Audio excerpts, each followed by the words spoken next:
You want to know my favorite thing about the Eminence and Shadow right now? It's the fact that we have a character, Epsilon, who has mastered such an ability that if Sid, aka Lord Shadow, wasn't in this show, we could make the argument she's probably the most capable fighter. And the reason for that isn't because of a necessity or like she wanted to become strong. It's simply because she wanted the ultimate boob job. And in doing so, at mastering this slime shadow ability, there's arguably no one that we've seen on his side who can do anything better other than Sid himself. And the more you think about it, the more hilarious the entire situation becomes. I mean, we already pretty much knew she was pretty insane ever since the reveal that she literally is using the slime to enhance her slender physique. But the fact of the matter was, we get to see it actually in action. So the whole joke is essentially someone cuts her chest off, and as we know, it is all padding. But the fact that it's not just like some fake padding that are hard as rocks or anything, no, she went to such lengths to attach this to her body that it has jiggle effects, it can move in such interesting ways,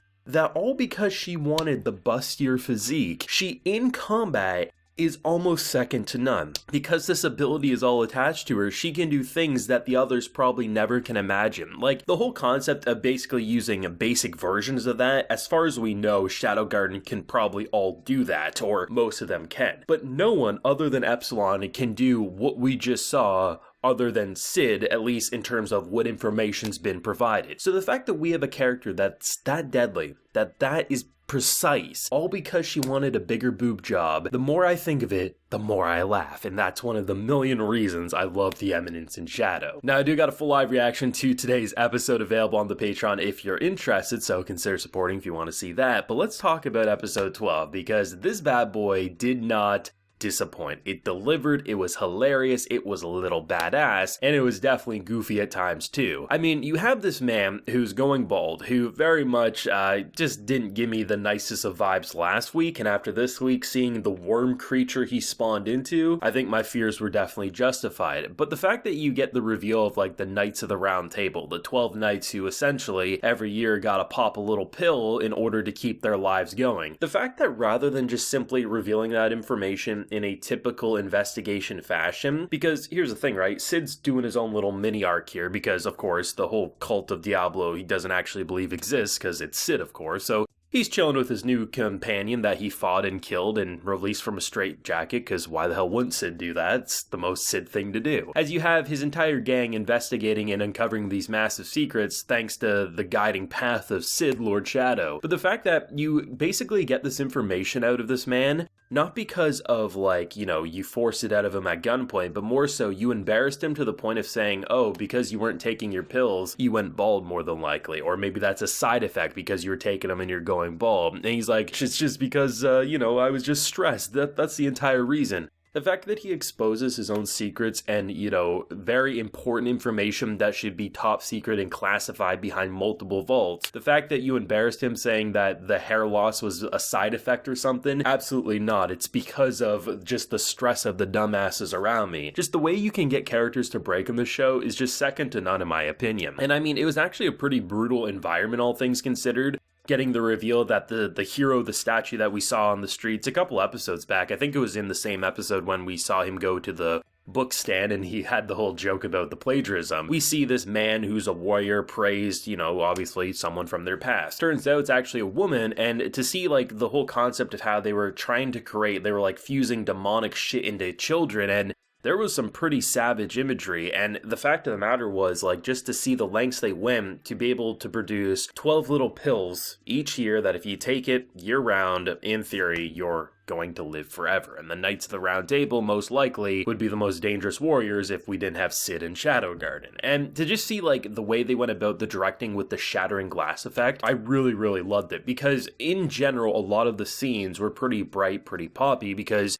we were seeing things back in the day when the lab was operating, and yeah, sometimes we were seeing some horrifying imagery, but the location wasn't covered in blood, it wasn't rubble, it wasn't debris. But then they would do the shatter effect where then everything would crumble. My favorite one was actually when Sid and our girl here, we get to see the child version of her. She's crying, she's having a horrible time, just slaps her in the face. She's like, hey, it's me, it's okay. And then you see the shattering effect to then just this bird cage, and just the whole concept of being released from the bird cage is a symbolism directing choice a lot of people will use, but the fact that it's such a depressing scene and using that birdcage imagery is just really great. And that's what I love about a show like this, is that it has so many different flares and styles that it's working with, whereas goofy with girls getting upset that their boob job got severed, and in return they get to highlight just how much they mastered that slime. As funny as it is to say, like the concept of she made it so it looks realistic jiggle effects. In doing so, she can then in return make that whole concept of how she can control the slimes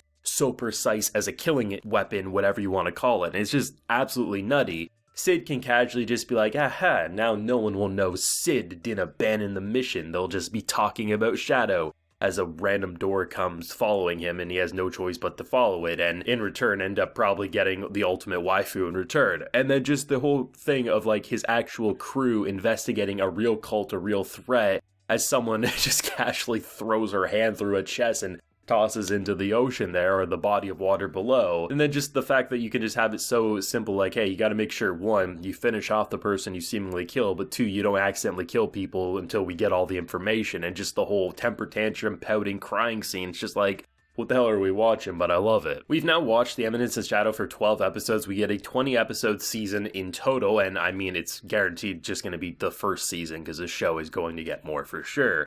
But I love the fact that they're actually steadily revealing information about this world, the history, the cult's actually doing things, as Sid thinks he's just playing Chuny as usual. As so many interesting concept mechanics at play with the whole like slime shadow system, the magic system in general, as we see with Sid's side, he can't use magic as it stands with where he's at. And I like the fact that they even reveal like the door that kind of popped up, like there's like a few different versions that you can ultimately get sucked into if you decide to jump in.